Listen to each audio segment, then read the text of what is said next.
I'm wedged between the toilet and the tub with my shoulder braced against the door like it's a barricade, not a hollow slab of wood from Home Depot.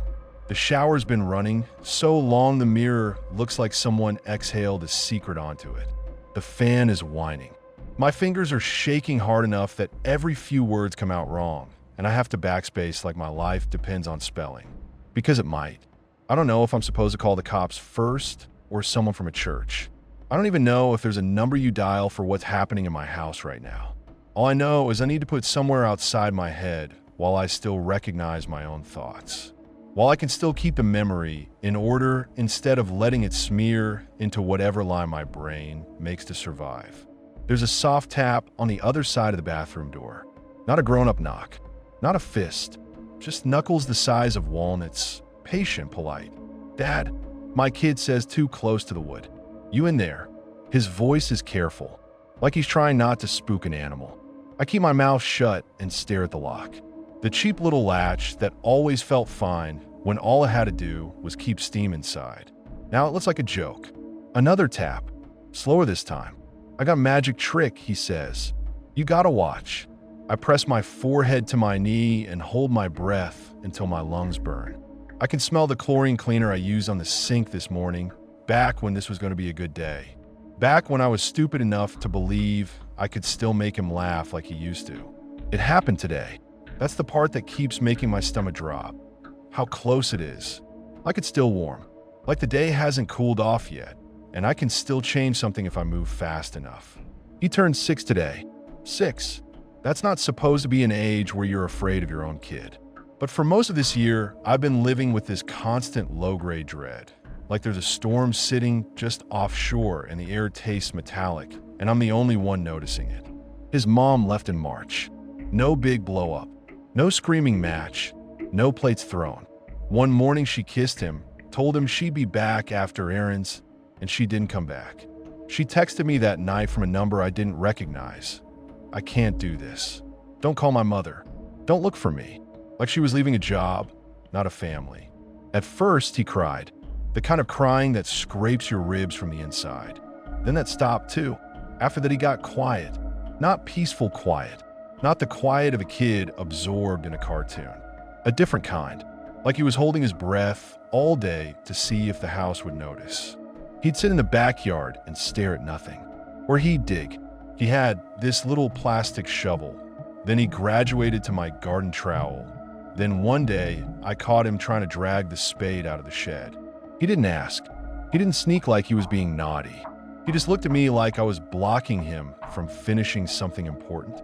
I got him into therapy because that's what you do when you're drowning and someone hands you a pamphlet that says swim lessons.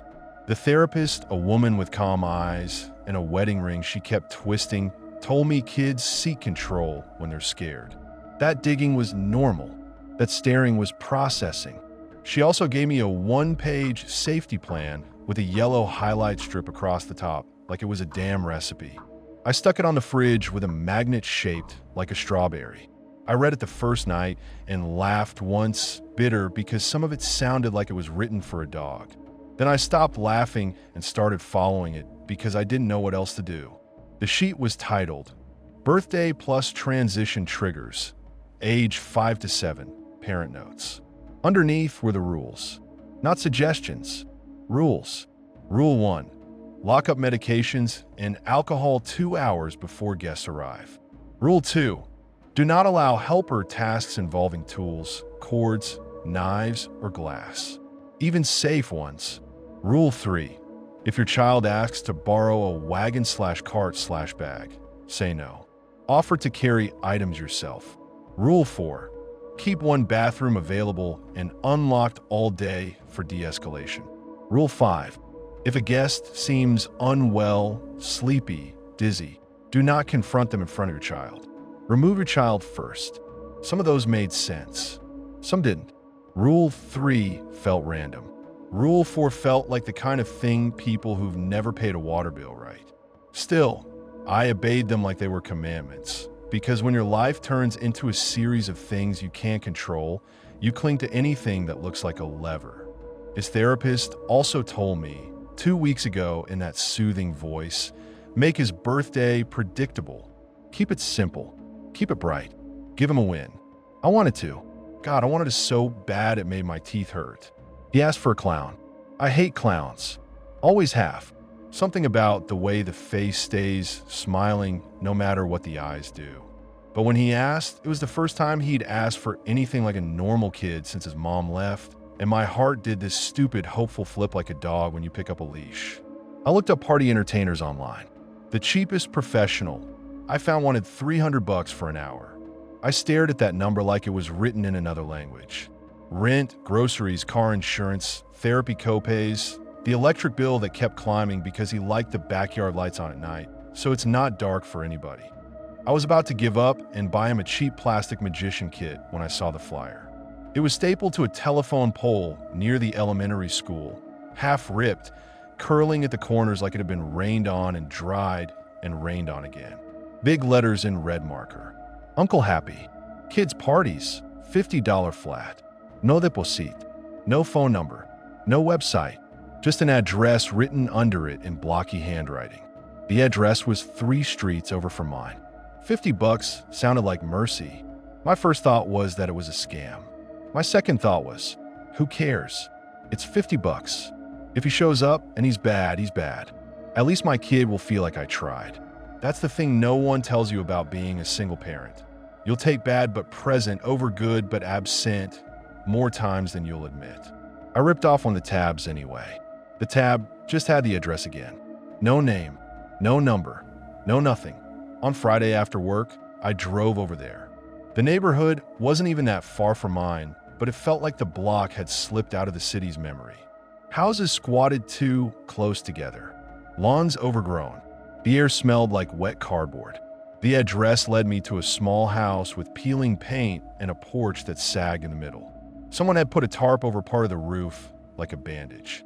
The yard was a jungle of weeds and dead stalks, and there was a plastic clown head, like from a mannequin, stuck on a fence post, sun-faded and cracked, smiling with one eye missing.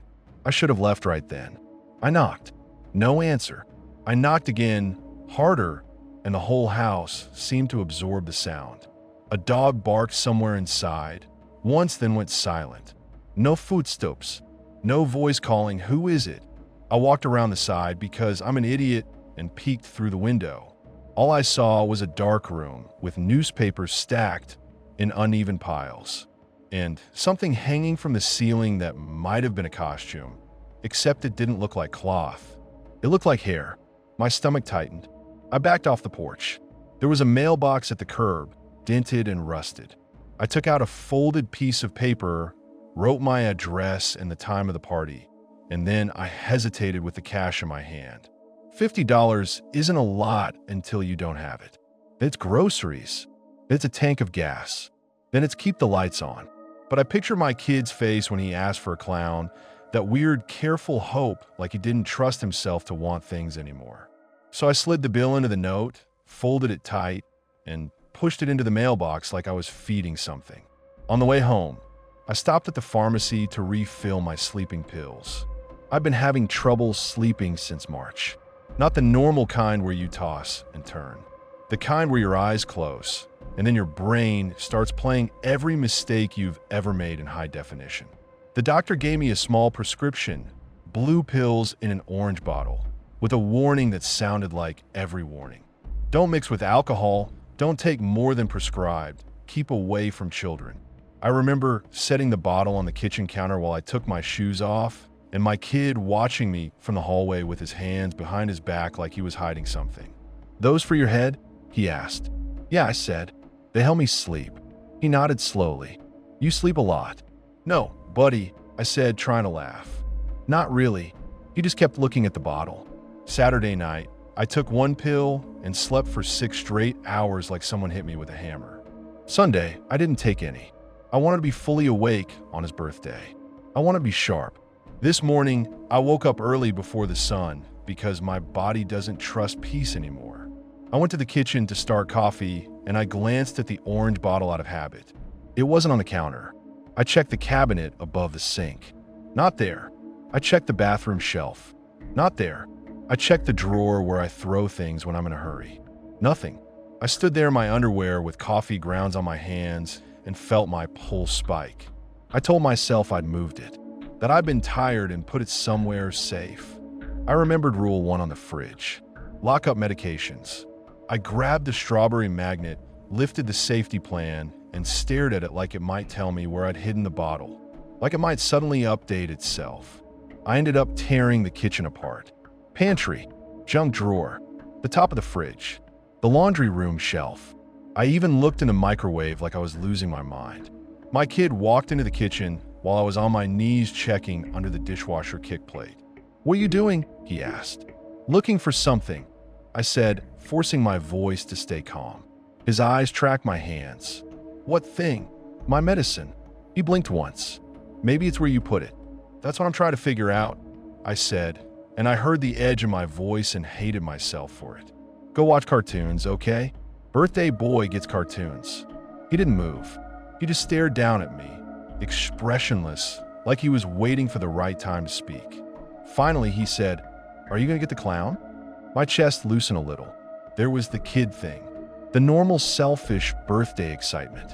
"Yeah," I said. "He's coming at 2. He nodded like that was a fact he'd already arranged. Then he walked away. I didn't find the pills. I told myself I'd deal with it after the party.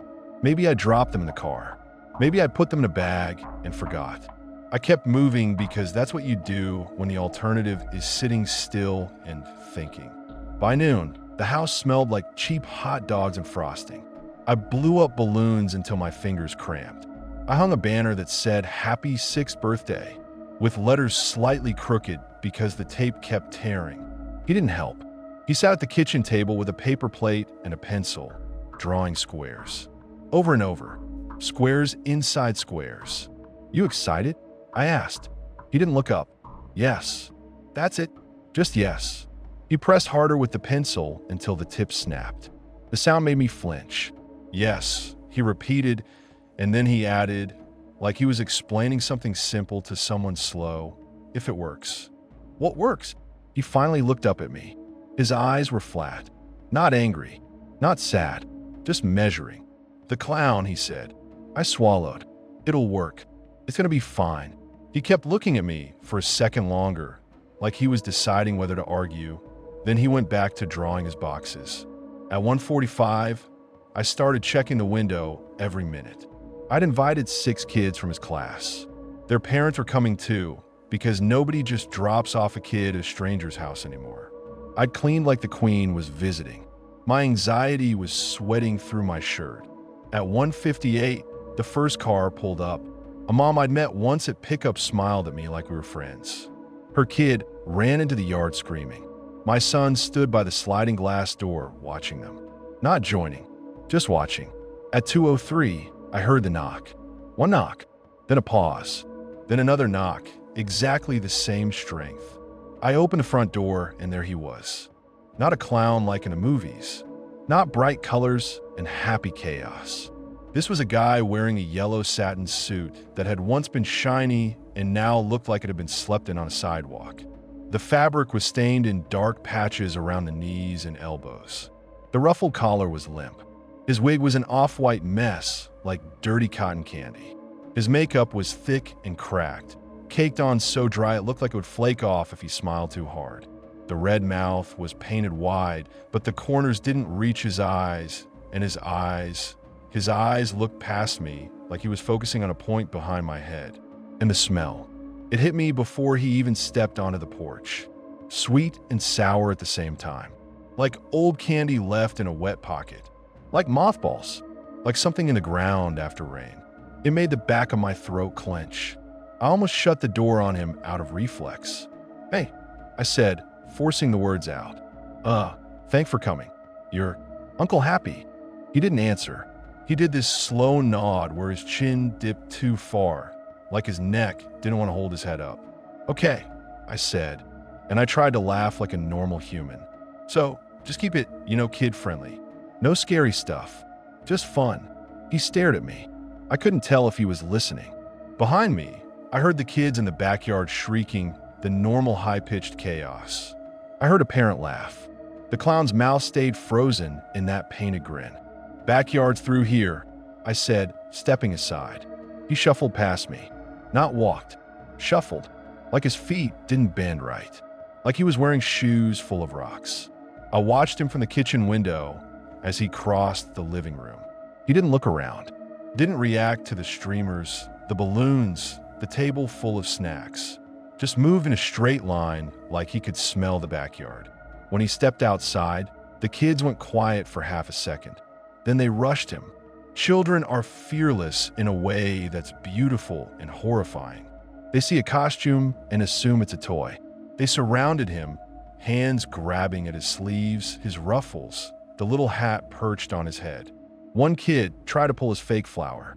Another poked his cheek hard enough that it left a dent in the makeup. The clown didn't flinch. He didn't do the usual honk honk or pretend be surprised. He didn't wave. He didn't speak. He just walked to the white plastic lawn chair I'd set out and sat down. Hard, like he dropped into it. The chair creaked. The grass flattened under his shoes. His hands rested on his knees, palms down, fingers slightly curled, and he stared up at the sky. My kid stepped forward like he was being pulled by a string. I felt my stomach tighten. I opened the sliding door to call him back, to at least introduce them properly. But the word stuck because my kid's face did something I hadn't seen in months. He smiled. It wasn't huge. It wasn't bright, but it was real. It was the old him for half a second, and it punched the air out of me. He climbed right into the clown's lap. The other kids squealed like it was hilarious and piled around them. My kid grabbed the clown's hand and waved it around like a puppet. "Look," he yelled toward the kitchen window. "Dad, he's a heavy sleeper." I felt my mouth twitch into a grin, despite myself, despite the smell, despite the clown's dead-eyed stare. It was working. It was actually working. Then my kid slapped the clown in the stomach. Not a playful tap, a full-handed smack. The sound was ugly, dull, like hitting a sack of wet clothes. I jerked the door open. "Hey, don't hit." My kid did it again. Harder. The clown didn't react. No grunt. No tightening. No reflexive flinch. He just sat there, grinning, eyes on the clouds. The other kids thought it was funny. One of them hit him too. Another kid poked his ribs. It turned into a game. How much could they mess with the clown before he woke up? I stepped outside, heart thumping. Okay, I said, clapping my hands. "Let's give Uncle Happy some space, all right? He's setting up." The clown's head lolled slightly as if he heard me, but he still didn't look at any of them. One of the moms came up behind me with a forced smile. "Is he okay?" "Yeah," I said too quickly. He's doing like a mime thing. Silent comedy." She raised her eyebrows. Her kid darted back in and flicked the clown's ear. The mom's nose wrinkled. "He smells weird. It's probably the costume." I snapped, then immediately regretted it because she flinched. I tried to soften it. "I mean, those outfits get musty. It's fine. It's fine." She didn't look convinced. She backed away and went back to her group of parents, and I felt heat crawl up my neck. I turned back to the clown. Up close, the smell was worse. Sweet hot. Damp. Like the compost bin when you forget to stir it. I wanted to tell him to at least stand up, do something, say something. But when I opened my mouth, his eyes were still fixed on the sky, and his painted grin didn't change, and suddenly I felt ridiculous. Like I was about to scold a statue. So I did what I've gotten very good at doing this year. I ignored the weird thing because I didn't have the emotional budget to handle it. I went back inside to prep food and pretend everything was normal. Through the window, I watched the backyard in fragments while I assembled plates. The clown didn't move from a chair. The kids climbed on him, hung off his arms, tugged at his wig. My kid kept returning to him like a magnet. At one point, my kid leaned close to the clown's face and whispered something.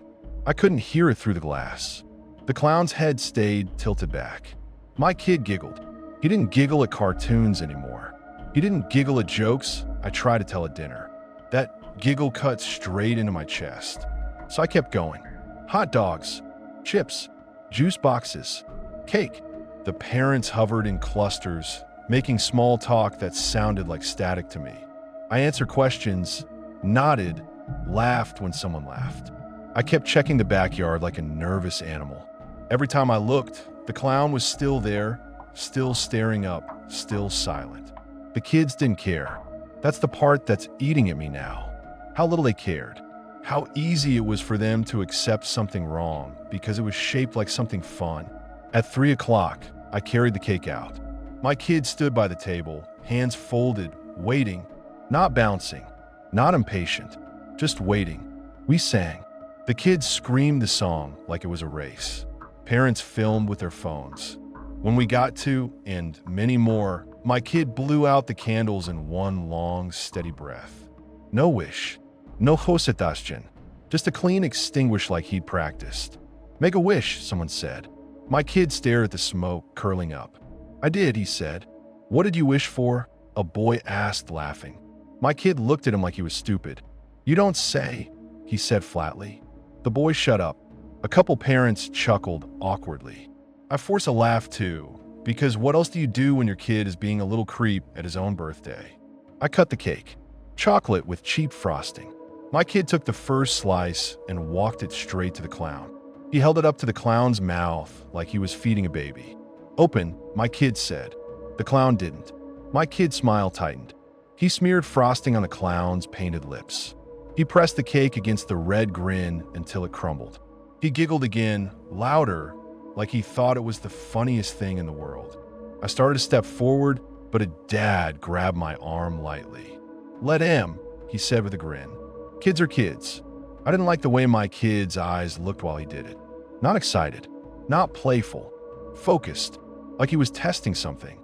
But I didn't want to be the dad who yanked his kid away in front of everyone and made it a thing.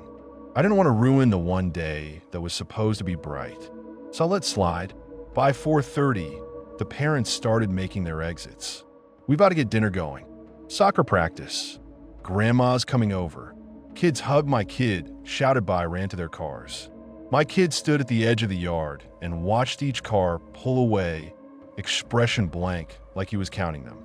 The clown still sat in the chair. A mom I didn't recognize well, the one with the nose ring, paused by the gate as she left. She looked at me like she was choosing her words carefully. You might want to check around, she said. Your yard smells like something died. My laugh came out too sharp. It's probably the compost, I said, even though we didn't have compost. Old costume, you know. He's leaving. She didn't smile. She just nodded once and left like she couldn't wait to be away from my house.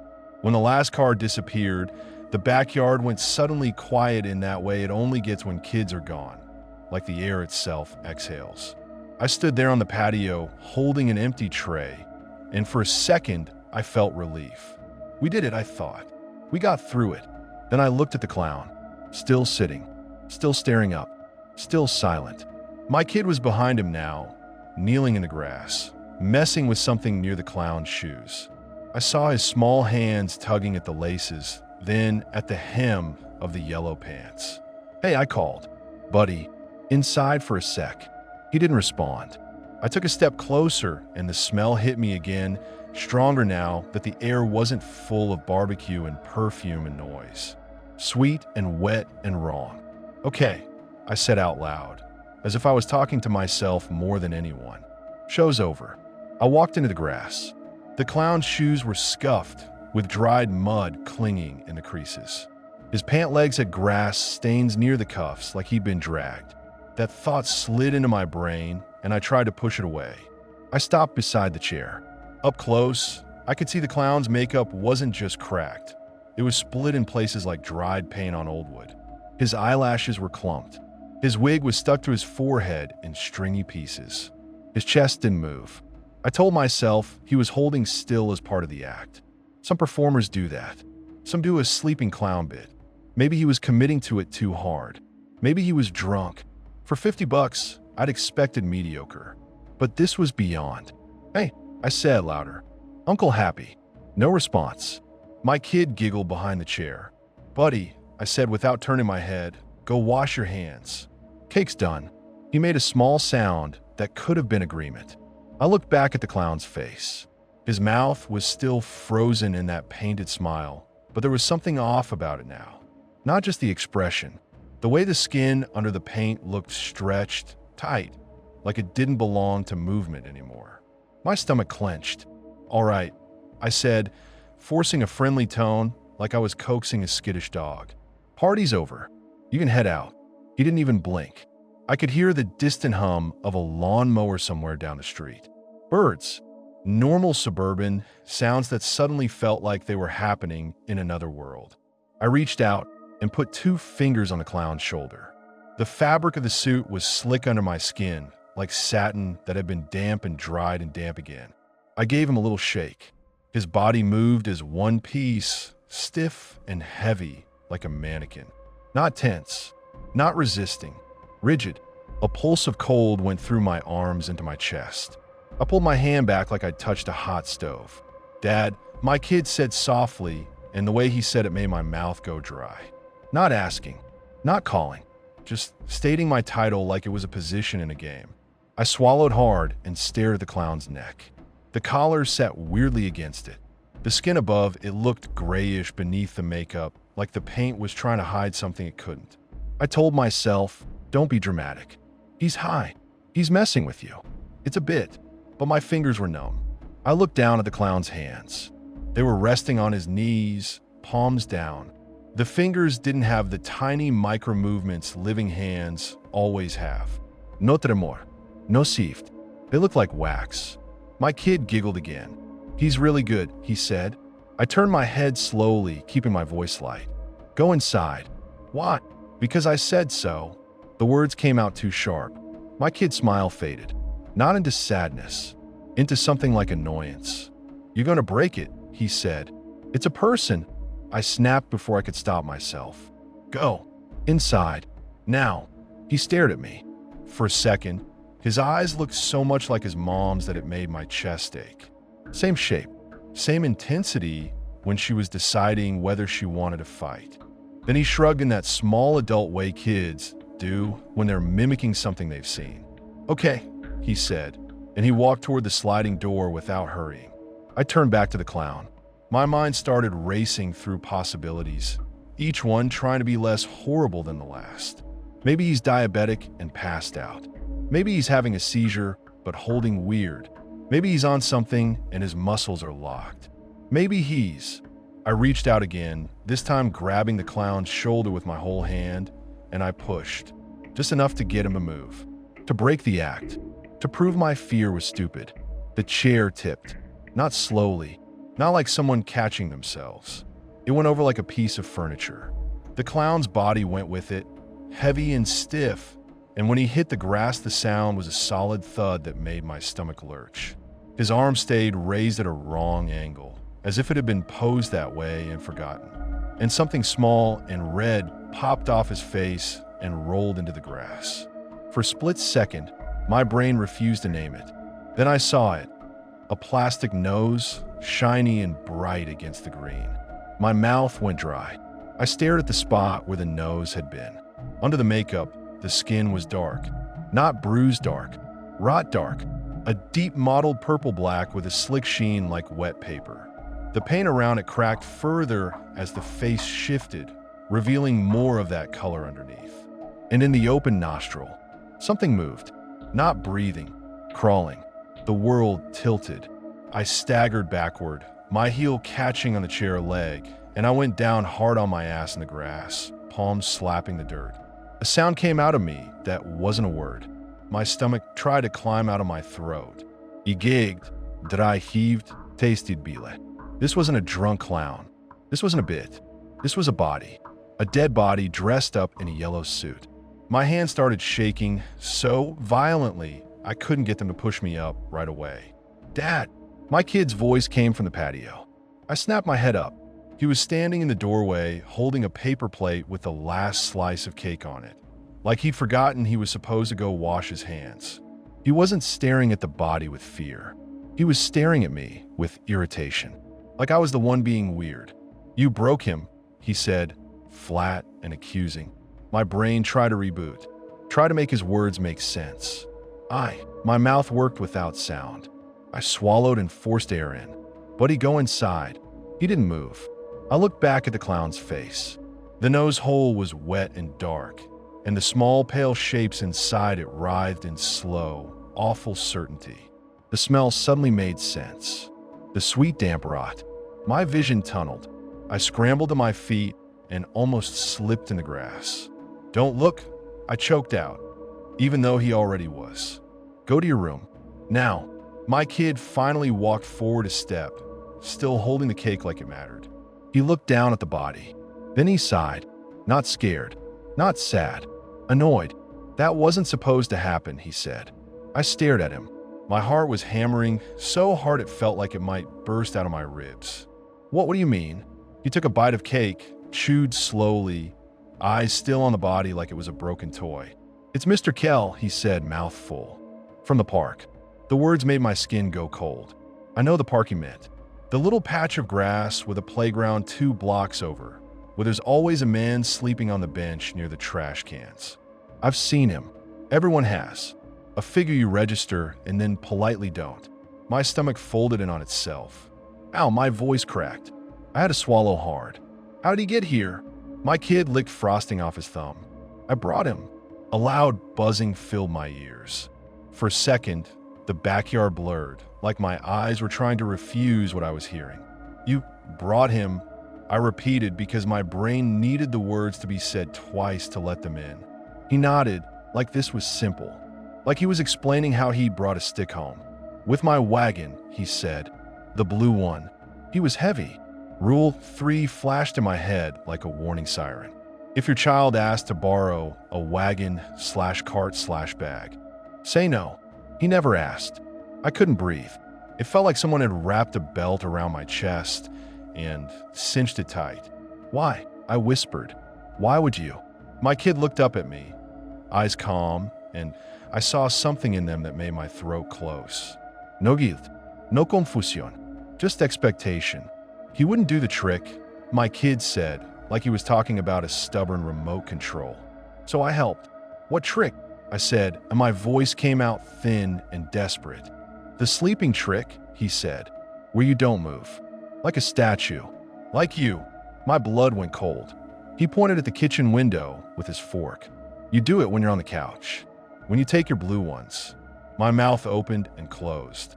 My tongue felt thick. The orange bottle. The missing pills. My kid took another bite of cake. "I put them in his drink," he said. My vision flashed white at the edges. "In his what?" "In his bottle." My kid said, patient like I was the one being slow. He had a brown bottle in his bag. It smelled bad. I put the blue ones in. Then he slept. I stood there staring at my son, at the small frosting smudge on his chin, at his hands, sticky and childish.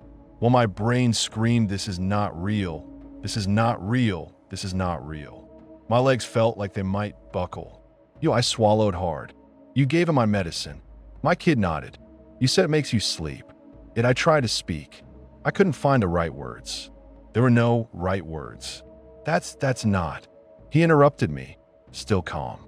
He didn't wake up, so I put the face on. To make him happy. The clown's face. The dried paint. My stomach lurched again. I turned away and gagged, bending at the waist. Nothing came up but spit and bile. When I straightened, my kid was still standing there, unbothered. "There was a suit," he continued, like he was listing ingredients. "In the house by the big tree. The one you went to. The one with the clown picture." I got it. He said it like it was nothing. The address. The weird house. The mannequin clown head on the fence. My skin crawled. "You went there?" I rasped. He shrugged. "You left money." I felt like I might pass out. The backyard seemed too bright, too normal, like the sun was mocking me. "You dragged him here," I said, voice shaking, "and dressed him up and let my voice broke. You let your friends." My kid's face tightened. There was again annoyance. "They liked it," he said. "They laughed. It worked." My hands curled into fists without me telling them to. My whole body was trembling with some ugly mix of fear and rage. This is murder," I whispered because even saying the word felt like stepping off a cliff. My kid blinked once. "No," he said. He was already sleeping. I stared at him. He lifted his shoulders in a small shrug, like he was offering a reasonable explanation. "You sleep," he said. and you come back. Something in me cracked at that. The idea that he'd been watching me on the couch, watching me take pills to shut my brain off for a few hours, and interpreting it as a trick. A thing you can do to someone. A thing you can make someone do. Go to your room, I said, voice low and shaking. Right now. He hesitated. His eyes flicked to the body, then back to me, calculating. Then he nodded and walked inside, carrying his cake with him, like he hadn't just dropped a bomb into my life.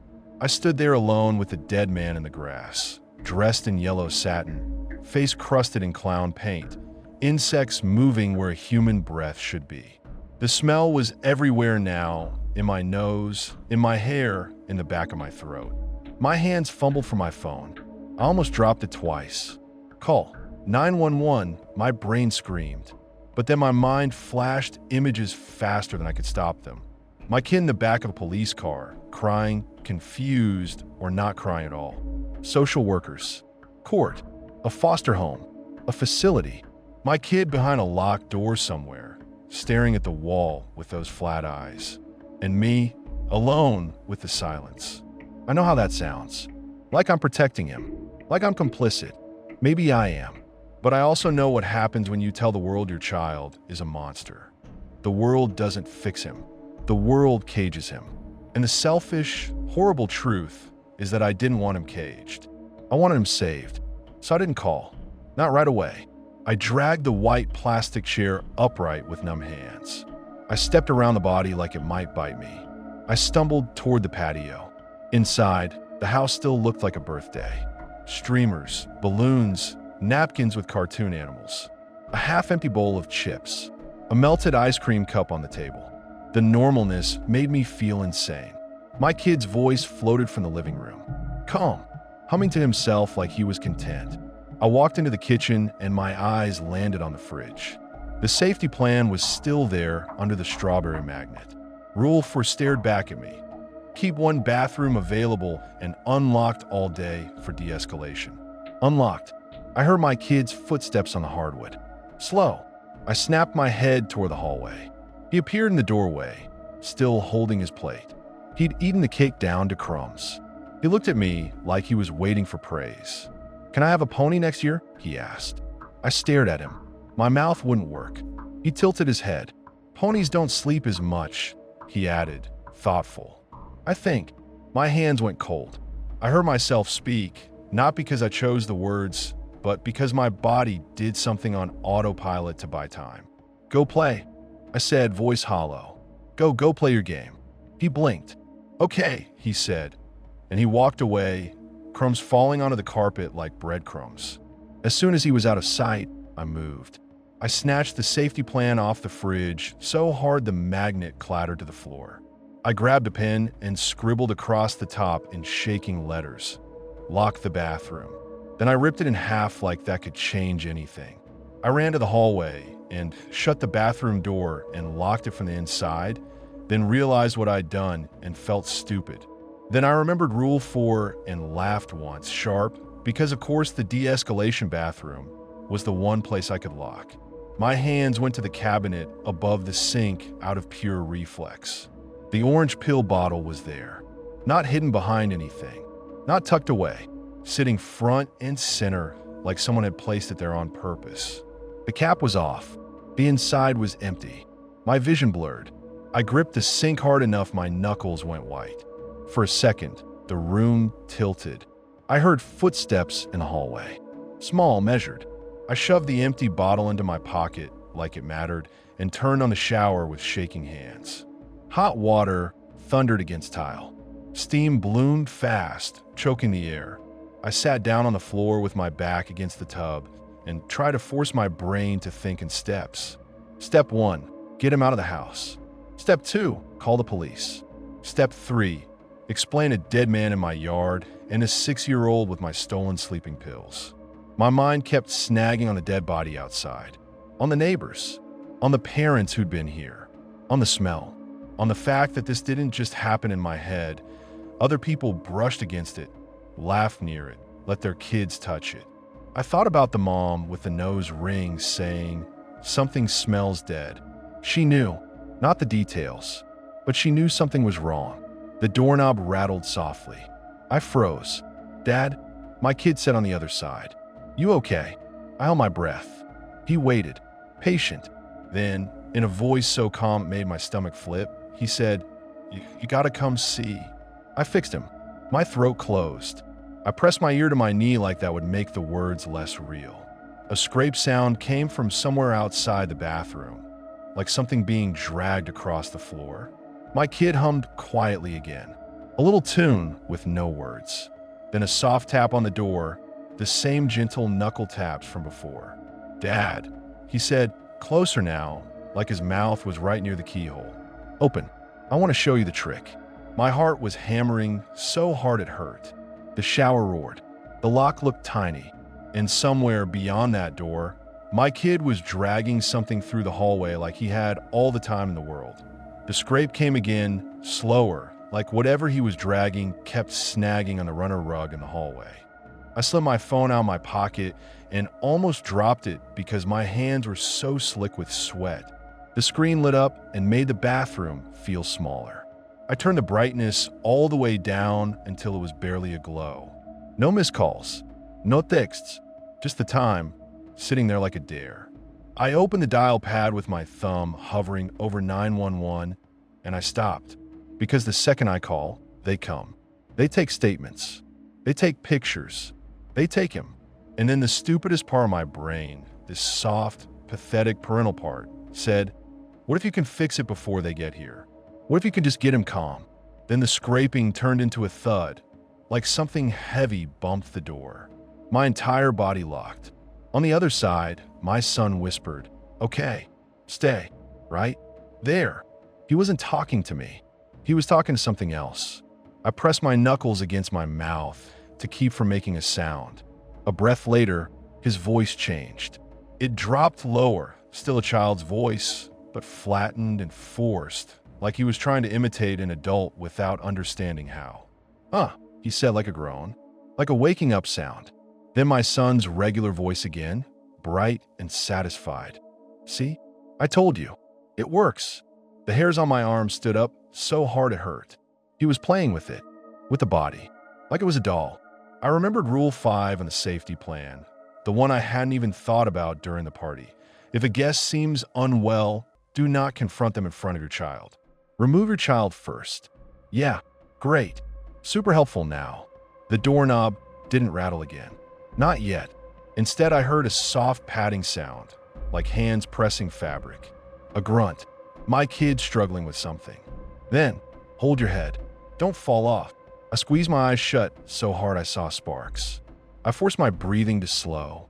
In through the nose, out through the mouth, like the therapist showed me when I admitted I was scared of my own house sometimes. Like I was the one having tantrums. I opened my eyes and stared at the bathroom window. It was a small frosted pane over the tub. The kind you can crack open a few inches in summer if you want to pretend you're not sweating to death. There was a screen on it, paint stuck in the tracks. I'd never once tried to open it from the inside. I got up slowly, keeping my weight off the floor as much as I could so the boards wouldn't creak. I moved like a thief in my own home.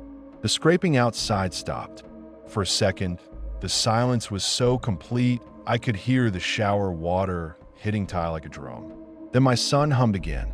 That same little tune, calm, like he was doing homework. I reached the tub and put my fingers under the window latch. It was damp with condensation. I pushed up. Nothing. I pushed harder. The wood frame groaned, but didn't move. Of course the one escape route was painted shut, because 2 years ago, I told myself I'd get around to fixing it, and then I didn't because life happened and now life was happening in the worst possible way. I tried again harder. The frame shuddered. Something cracked, paint, maybe, and the window budged a millimeter. Outside the bathroom door, my son stopped humming. "Dad," he said softly. I froze. "You're doing something," he said, and it wasn't a question. I didn't move. I didn't breathe. He waited. Then he took one slow step, and I heard it because the hull creaks near the baseboard, right where I always meant to hammer down that loose plank. His foot landed on it with the easy confidence of someone who knows the house better than the adult who pays for it. "Dad," He said again, closer. Stop. I stared at the window like if I stare hard enough, it would open out of fear. Another step. The doorknob turned, slowly, experimentally. Locked. Silence. Then my kid sighed. A long, exaggerated sigh, like he was dealing with an annoying coworker. You always make it hard, he said. Not angry, just disappointed. You always do that. My throat tightened. My eyes burned. On the other side of the door, something brushed the wood, fabric, maybe, and then there was a dull bump like a shoulder leaning against it. My kid's voice dropped again into that forced low imitation. Opine.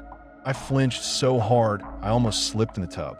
Then my kid giggled, pleased with himself. Oh my God, I whispered without sound, shaping it with my lips. I backed away from the window. I backed into the sink.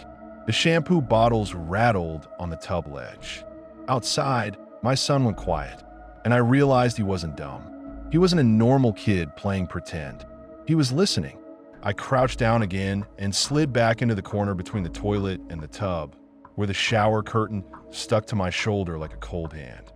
I held my phone with both hands and finally pressed 911. The call rang once, twice. I held the phone to my ear and tried to keep my breathing silent. 911, what's your emergency? A woman answered, brisk, practiced. My mouth opened and nothing came out, because in that exact second, my kid tapped the door again. 3 taps. Polite. Patient. The operator said, hello? Sir? Are you there? I swallowed, trying to force my voice to work without making it loud. I croaked and it came out too high. The tapping stopped. On the other side, my son whispered, who are you talking to? My blood turned to ice. I pressed the phone against my ear harder, like that would push the operator's voice back into my skull and keep it from leaking through the door. Sir, she said, I need you to tell me what's happening. I stared at the bathroom door, at the thin strip of shadow under it, at the tiny gap where I could see the hallway light. A small shape moved past that gap. Then another shape, bigger, slower, dragged. My stomach flipped. Sir, the operator repeated, sharper now. If you can't speak, can you? My son's voice, right on the other side of the wood, sweet as sugar. Dad? You calling someone? I squeezed my eyes shut. If I spoke, he'd know. If I stayed silent, the operator might hang up and send no one. I forced the air through my teeth and whispered into the phone, barely moving my lips. My son, I breathed. He hurt someone. There's a body. He's outside the door. The operator's tone shifted instantly. Okay. Are you in a safe room? Is your son armed? I looked around like the bathroom might magically produce safety. It's locked, I whispered. I'm locked in the bathroom. Good, she said. Stay there. Do not open the door. What's your address? I started to answer. Outside, my son said, very clearly. I can hear you. My voice died. The operator was still talking, but my brain couldn't grab her words because my kid's words filled the whole space. He could hear me, not the operator. Me. He'd heard the shift in my breathing. The tiniest scrape. He'd put it together. His footsteps moved away from the door. I held the phone so tight my fingers cramped. Sir, the operator said, urgency threading into it. Sir, are you still there? I whispered my address so fast it came out slurred. She repeated it back to confirm, and I nodded even though she couldn't see me. Units are being dispatched, she said. Stay on the line with me. Keep the door locked. Can you tell me your son's name and age? I swallowed. Toby, 6. There was a pause, just a fraction. Not disbelief, just recalibration. Okay, she said carefully. Toby is 6. Does Toby have any weapons? Knives? Tools? My eyes flicked to the razor on the sink, to the cabinet where I kept the cleaners, to the shower rod. No, he whispered. But he's strong. He dragged. The word wouldn't come out. The operator lowered her voice like she was talking to a scared animal. Listen to me. You did the right thing calling. Help is coming. I need you to stay calm. Is there any other adult in the home? No.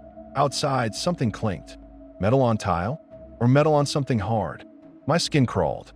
The operator heard something too because she said, "What was that noise?" I tried to listen past the water and the fan and my own heartbeat. There was a soft scrape again, a dragging sound, but farther away now, like he'd pulled whatever it was down the hall toward the living room. Then a new sound, the front door chain. That little rattly metal chain we never use, because who uses a chain lock anymore? My heart slammed against my ribs. "Oh God," I whispered. The operator's voice sharpened. "Is your son near an exterior door?" I didn't answer fast enough, because I could hear it. The front door opening, the hinge complaining, the cold rush of outside air sneaking through the house like a breath.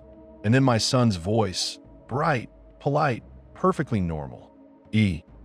A deeper voice responded. Male, adult, muffled by distance, but close enough to make my stomach drop into my shoes. "Hey, buddy, is your dad home?" A neighbor. Someone had come to the door. My throat closed. I stared at the bathroom door like I could see through it. The operator said, "Sir, who is that? Is someone at the front door?" I didn't know what to do. If I yelled, I'd draw my son back. If I stayed quiet, the neighbor might step inside. My kid answered the neighbor, calm as anything. "My dad's in the bathroom." The neighbor chuckled awkwardly. "Oh, okay. Well, I smelled something. Like something dead." My son didn't hesitate. "Yeah, it's my clown." Silence. The neighbor said, "You're a clown?" My kid's voice stayed pleasant. "He's sleeping." My eyes stung. My fingers tightened around the phone until my knuckles ached. The operator said, "Sir, I need you to respond. Is someone in danger right now?" I whispered, "My neighbor's at the door."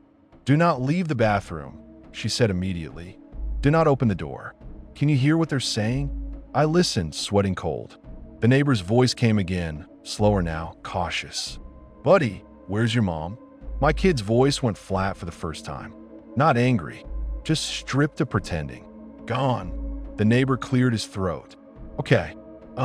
Can you go get your dad? Just tell him I'm—" "No," my kid said. A pause. The neighbor tried again, softer. "Why not?" My son's voice lifted into that sweet tone again, like he was choosing the correct customer service voice. "Because he's busy." "Busy doing what?"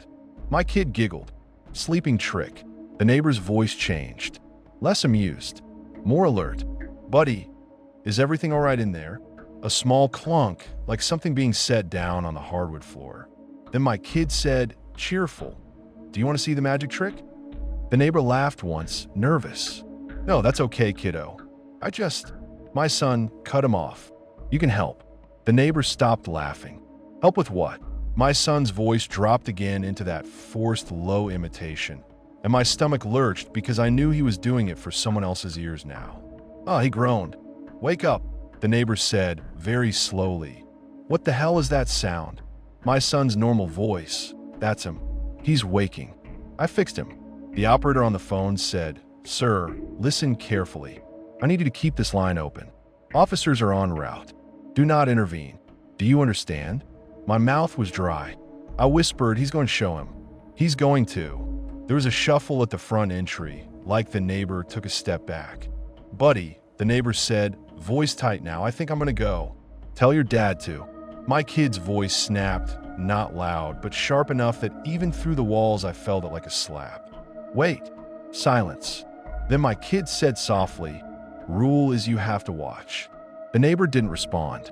My kid added, still soft, "If you don't watch, you're not helping. And if you're not helping, you go to sleep too." My stomach rolled. The operator said, "Sir, is your son threatening someone?"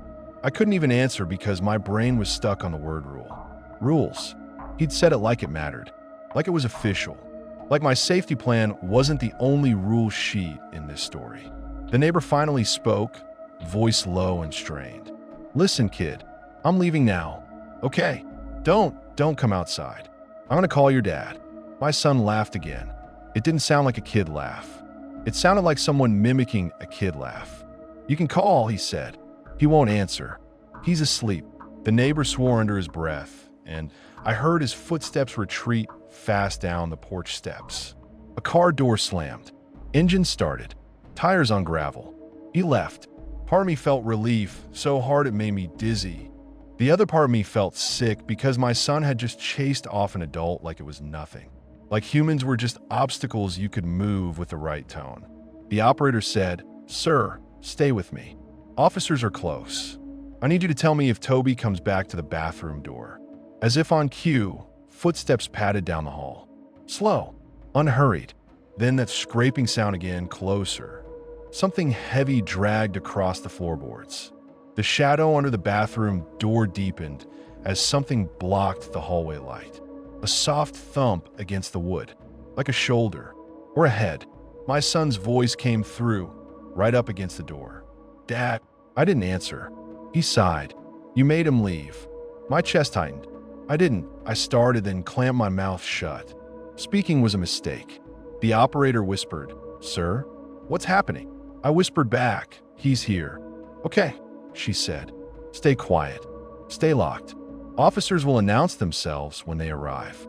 Do not open the door for anyone except uniformed police who identify themselves." My son tapped the door again. 3 taps. Polite. Then he said, matter of fact, "I'm going to show you anyway." There was a wet sound like something being lifted. My stomach lurched so hard my vision blurred. Then the voice came again, the forced, low imitation, muffled now, as if coming from right outside the door, from something with a face pressed close to the wood. "Huh." I clapped my hand over my mouth to keep from making a sound. My son giggled. "He's talking," he whispered. "See? I told you I fixed him." I squeezed my eyes shut and tried not to imagine what fixed meant. I couldn't stop my brain from supplying details anyway. My kid propping up a dead man, moving his jaw, making him groan, pretending it was magic.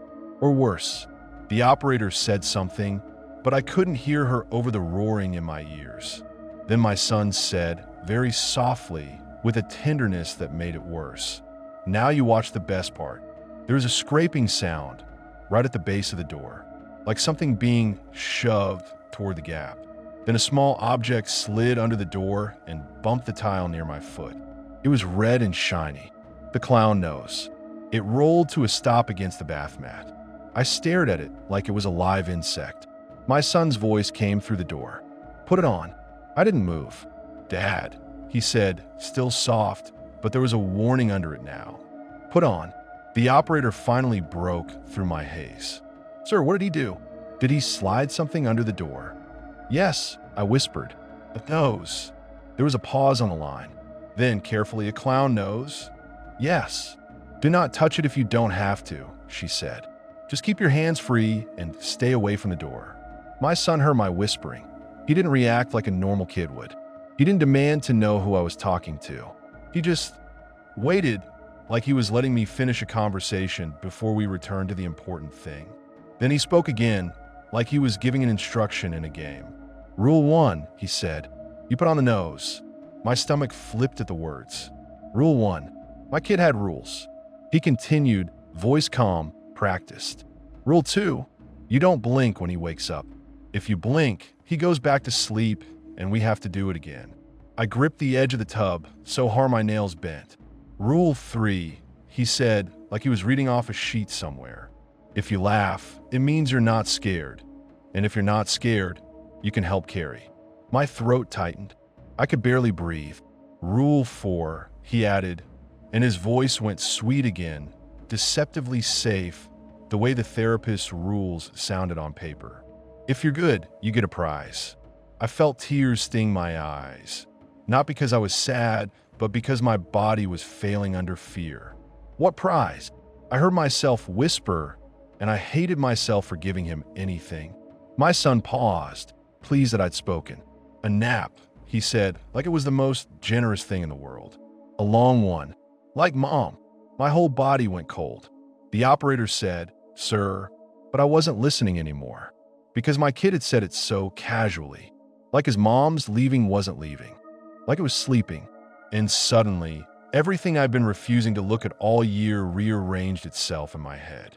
The quiet, the staring, the digging, the way his mom left without a fight, without even taking her favorite coat, the way my kid watched me sleep, the way the therapist printed a safety plan like this wasn't new.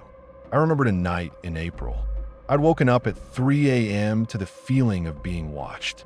I'd opened my eyes and seen my kid standing at the foot of my bed, just a dark shape in the doorway, silent. "What are you doing?" Ide mumblat. He'd said, "Checking." "Checking what?"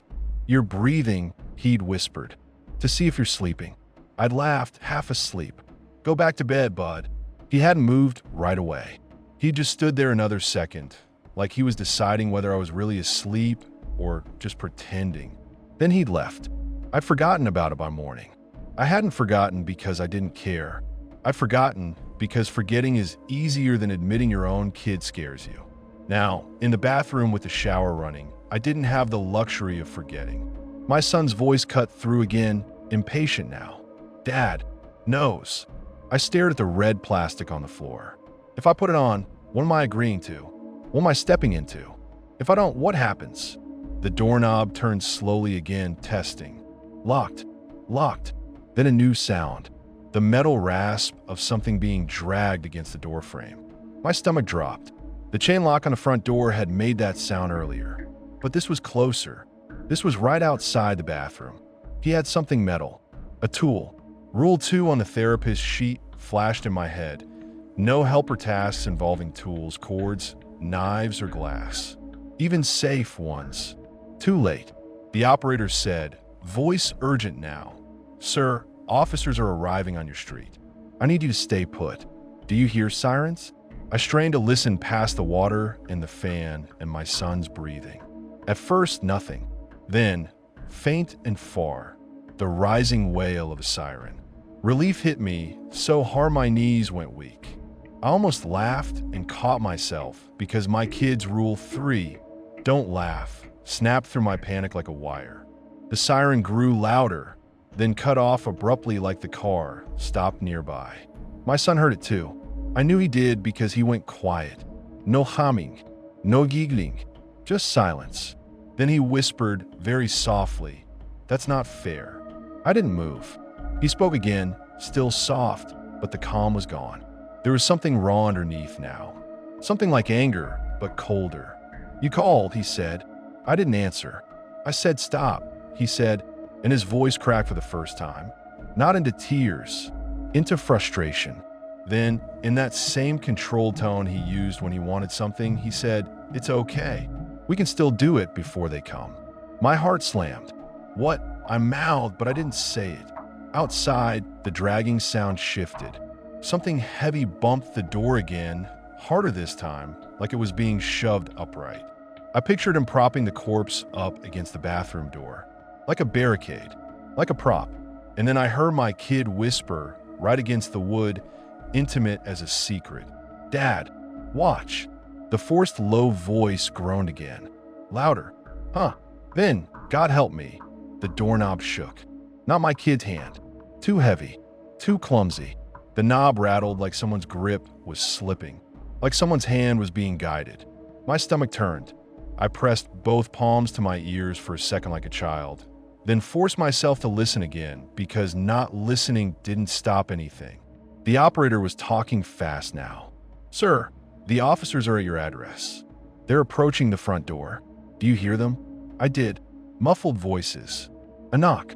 A shout. "Police. Open the door." My son went absolutely silent. No response. No pretending. Then, softly, his voice came again.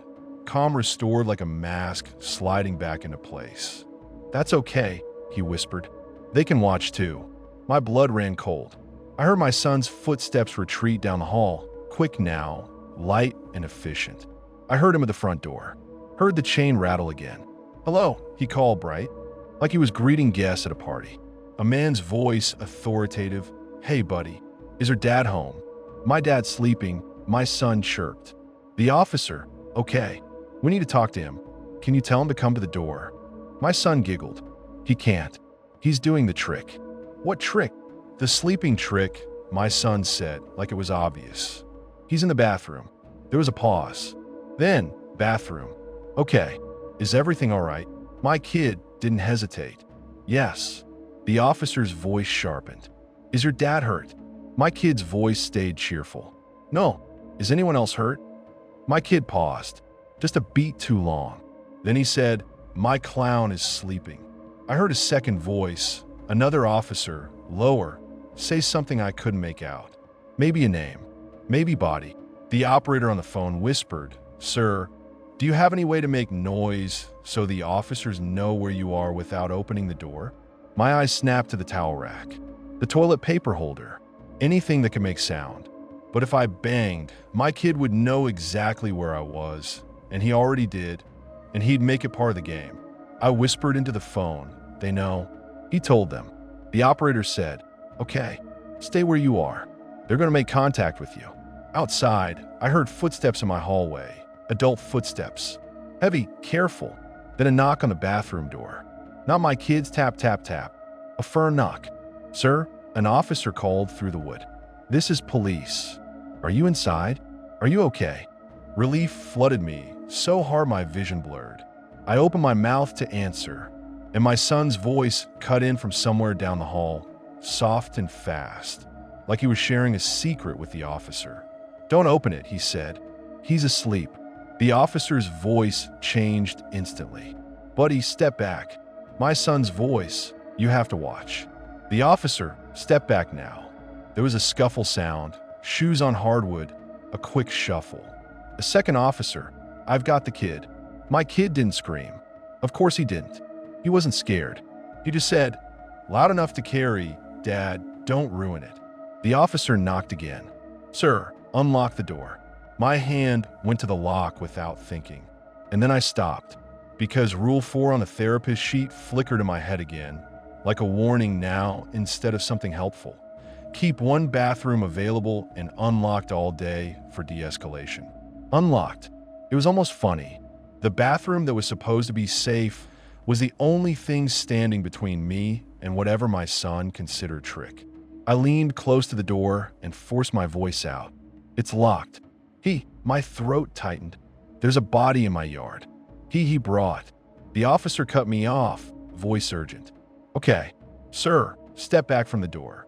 We're going to breach." Breach. That word felt like a hammer. The doorknob rattled once, and the whole door shuddered. Not from inside, from the outside. A boot tested it. A shoulder. The wood flexed. My heart slammed. "Wait, step back," the officer barked. I stumbled backward into the tub, hands up like I was surrendering to my own bathroom. There was a crack like splitting wood. The door jerked inward fraction, held by the frame. Another hit. Harder. The lock plate screeched. And in that chaos, my son's voice, calm as ever, floated from the hallway. "You broke it," he said, accusing someone else now, like the officers were the ones misbehaving. "You always break things." Then his voice dropped into that forced low imitation again, and my stomach flipped because he wasn't alone. He groaned. And then, over the officers shouting, I heard my son laugh, high and pleased, like everything was going exactly how he wanted. The door exploded inward on the third hit. Wood splintered. The latch tore free. The shower noise and steam burst out into the hallway like a living thing escaping. An officer stumbled into the bathroom, gun up, eyes wide, taking in the scene, me crouched by the tub, the shower running full blast, the clown nose on the floor like a joke. "Sir," he snapped, hands where I can see them. I'm the one who called." I yelled, voice cracking. "My son." The officer's eyes flicked to the phone still in my hand. Okay, you're okay. Stay here." He backed out fast, turning his head toward the hallway. "Where's the kid?" Another officer's voice shouted, strained. "He got away." My blood ran cold. Footsteps pounded, adult footsteps chasing, slipping on wet tile now that the bathroom steam had rolled out. My mind screamed, "He's loose. He's loose in the house with cops." For a second, hope flared anyway, stupid and desperate. They'll catch him. They'll take him. They'll stop him. Then I heard a new sound, not pounding feet, the soft, patient tap of knuckles on the broken edge of the bathroom door frame. "Talp, talp, talp," and my son's voice, right there in the doorway where the officer had just been, calm as if nothing had happened. "Dad," he said, You weren't supposed to let them see. My body went rigid. He stood in the doorway, small silhouette framed by the hallway light, hair damp at the edges like he'd been sweating too. His face was blank except for a faint, annoyed crease between his eyebrows. Behind him, farther down the hall, I could see an officer's shoulder as he moved, searching. My kid looked past me into the bathroom, and his gaze landed on the red clown nose on the floor. He pointed. "Nose," he said. I whispered, barely audible, "Toby, please." His expression didn't change. "That's not my name when we do the trick." My throat closed. I didn't know what to say to that. I didn't have a response for a 6-year-old correcting me like I'd used the wrong title. In the hallway, an officer called, "Sir, where is he?" My kid's eyes flicked toward the sound, and for the first time, I saw something like calculation sharpen his face. Then he smiled. Small, controlled. He stepped back from the bathroom doorway and put on a different voice. "Hi, sweet innocent." "I'm here," he called down the hall. "I'm right here." The officer's footsteps moved toward him. My kid glanced back at me one last time, smile fading into that flat look again. Then he whispered, so softly I almost didn't hear it over the shower, "Don't open the door when I knock." And he disappeared into the steam and chaos of the hallway like a ghost that knew every hiding place. The officer rushed past the bathroom doorway, following my kid's call. I heard him say, "Hey buddy, come here," in a voice that tried to be gentle and failed. Then I heard my kid giggle, then silence, then a shout from the officer, surprise, then pain. A crash. My stomach dropped through the floor. I bolted to the bathroom doorway, then stopped dead because the officer who'd breached the door turned back and barked, "Stay in there." "I can't." I choked.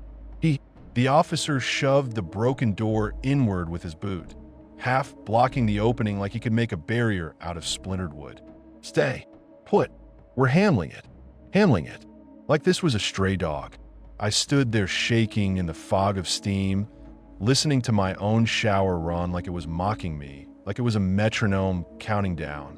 In the hallway, another officer shouted, "Where's the kid?" A different voice. He went toward the back. Then the back door banged open. Cold air rushed in. Somebody yelled outside. My kid had slipped out. Of course he had. He'd been slipping past adults all year, and none of us wanted to admit it. The operator was still on my phone, her voice faint now, because I'd dropped it in the tub at some point. Water splashed over the screen. Her words were warped and distant like she was underwater. I didn't care. All I could think was the backyard, the body, the holes my kid had dug, the blue wagon. I sprinted through the bathroom into the hallway barefoot, ignoring the officer's shout. My feet slapped wet tile, then hardwood. My lungs burned. The house was chaos. Front door open, cold air, officers moving, radios crackling, commands overlapping. I ran to the sliding glass door and yanked it open. The backyard was gray and quiet in the late afternoon light. The grass was trampled from the party. Streamers fluttered on the fence. The white plastic chair lay on its side. And there, near the center of the yard, the clown body was gone. The grass where it had been was flattened and dark. A smear of something blackish stained the blades. My stomach flipped. "No," he whispered. An officer appeared behind me, gun down but ready, eyes scanning. "Sir, get back inside." "It's gone," I choked. "He moved it. He moved." The officer's jaw tightened. He spoke into his radio fast. "Body's not in the yard." "Repeat, body is not in the yard." My eyes flicked to the fresh patches of dirt near the back fence. The holes. 2 of them were new. The dirt was darker, wet underneath like it had been dug today. The same holes my kid had been making all year like it was a hobby. The officer started toward them, slow, careful. A small sound came from behind the shed. A giggle. My blood froze. The officer swung toward the sound and raised his gun. "Show me your hands." "Now." My kid stepped out from behind the shed like he'd been waiting for the cue. He didn't raise his hands. He held something. At first, my brain refused to name it. Then I saw the yellow satin sleeve, the limp arm, the way the hand dangled wrong. My kid had a rope tied around the corpse's wrist, and he was dragging it like a sled. He smiled when he saw me, like he was proud. I brought him, he announced, like that solved everything. So you can watch. The officer shouted, "Drop it. Drop it right now." My kid looked at him like he was confused by the instruction. Not scared, confused. Like the officer had told him to drop the sky. "You broke the door," my kid said, accusatory. "That's against the rules." The officer took a step forward. "Kid, step away from the body." My kid's eyes narrowed slightly. His mouth tightened. Annoyance again. "You're not playing right," he said, voice flat. The officer's partner appeared at the back gate, breathless, yelling, "I've got eyes." My kid's head snapped toward that voice. Then he did something so fast my brain barely tracked it. He yanked the rope hard, and the corpse's arm jerked, and the body lurched forward. The officer flinched, pure reflex, gun rising. My kid laughed. Loud. "See," he shouted, delighted. "It's waking." The officer barked, "Stop." My kid took off running. Not away from the cops. Toward the house. Toward me. I stumbled backward, tripping on the patio step. My heel caught. I went down hard on the deck boards, and pain shot up my spine. My kid sprinted past the sliding door like a shadow. An officer lunged for him and missed by inches. The body on the rope dragged behind, bumping and thudding over the patio edge with sickening weight. I screamed, "Toby!" then caught myself because he'd told me that wasn't his name during the trick, and even in terror my brain latched onto that detail like it mattered. The officer shouted. Radios crackled. Boots hammered across the deck. My kid disappeared inside. The corpse scraped against the doorframe, snagged, then slid through with a wet, awful sound. The officer closest to me grabbed my arm and hauled me to my feet. "Get inside. Now." Back to the bathroom. I couldn't find words. I couldn't find anything but panic. He shoved me toward the hallway like I was luggage. Inside, the house was a horror museum of normal life. Birthday plates on the table, balloons sagging, frosting smears. And now, a trail of dark marks on the floor where something heavy had been dragged. The officers followed that trail like hounds. I stumbled toward the bathroom, and then I heard it again. The shower was still running. The bathroom door, broken and splintered, was half hanging on its hinges now, and beyond it, the small tapping of knuckles. "Talp! Talp! Talp!" My kid's voice floated through the steam, calm as ever, like the whole chase was just background noise to him. "Dad," he called. "Come back. You missed it." An officer pushed past me, gun up again. "Toby, show your hands." My kid's laughter came from somewhere in the bathroom, then stopped abruptly. Silence. Then my kid spoke, not from the bathroom, but from right behind the officer in the hallway. So close the officer jerked like he'd been stung. "Boo," my kid whispered. The officer spun, startled, gun swinging. I screamed, "No," because the sight of a gun pointed anywhere near my kid snapped something primal in me. My kid didn't flinch. He just smiled like he'd won. The second officer rushed in from the living room, grabbed my kid's arm, tried to yank him back. My kid twisted like he'd practiced. Slippery. Fussed. He slipped out of the officer's grip, darted past, and in one motion he slammed the bathroom door inward with his shoulder, what was left of it, then shoved the broken latch into place from the inside, jamming it. The officer slammed his boot against it. "Open the door." My kid's voice came through the wood, sweet and calm. "Rule is you have to knock." The officer cursed. "Kid, open the dam." My kid interrupted, still polite. "No bad words." The officer hit the door again. The wood flexed, splinters falling. Then my kid said, softly, almost tender, "You broke it too." For a second, everything paused, officers' radios, my breathing, like the house itself was listening. Then a wet thud hit the bathroom door from the inside. Something heavy. The corpse. He'd pulled it back in there. Propped it. Used it. The officer swore again. He looked at me, eyes wide now with something close to fear. "You didn't tell dispatch it was like this," he said. "I didn't know it was like this." I whispered. The officer's radio crackled. "We need EMS. Possible exposure." Another crash from inside the bathroom. Something falling. My kid giggled. Then his voice, muffled by the door, came again, close, right against the wood. "Dad," he called, and he sounded so small and so normal for half a second that it almost broke me. "Come watch. You're the only one who has to." The officer tried the handle again. "Jammed." "Sir," the officer said to me, voice urgent, "do you have another way in that bathroom?" "Window." "Back access." The window, painted shut. My eyes darted to the hallway closet where the toolbox lived. The officer followed my gaze and nodded once. He sprinted to the closet, yanked it open, grabbed the crowbar and hammer like he'd done this before. My stomach turned because I knew what would happen. They'd pry it open, they'd go in, there'd be my kid and a corpse and God knows what else. And then what? They put him in cuffs? They'd point guns? He's 6. My brain couldn't hold it. I backed away. I stumbled into the living room, into the mess of balloons and wrapped presents, and suddenly I couldn't stand. My legs folded and I sat hard on the carpet. My phone buzzed in my pocket, waterlogged, dying, then went dark. The shower roared on. The officers started prying at the bathroom doorframe. Wood groaned. Nails squealed. My kid's voice floated out, still calm, still patient. "It's okay. You don't have to break it. Dad will open." My throat tightened. The officer slammed the crowbar again. "Open it. Now." My kid didn't answer them. He answered me. "Dad," he said, soft and sure, like he knew I was listening even from the living room. "Come on. You said you wanted it to be a good day." My eyes filled. My jaw clenched, so hard my teeth hurt. He continued, voice gentle, like he was talking to a skittish animal. "Just open a little, just so you can see." The officer's prying got louder. The door frame started to split. My kid sighed. "You're making it messy." Then he added, almost conversationally, "If you don't open, I'll do it." A pause. Then, from inside the bathroom, I heard the soft clink of metal again. Something sliding, like the lock being worked from the inside. My blood went cold.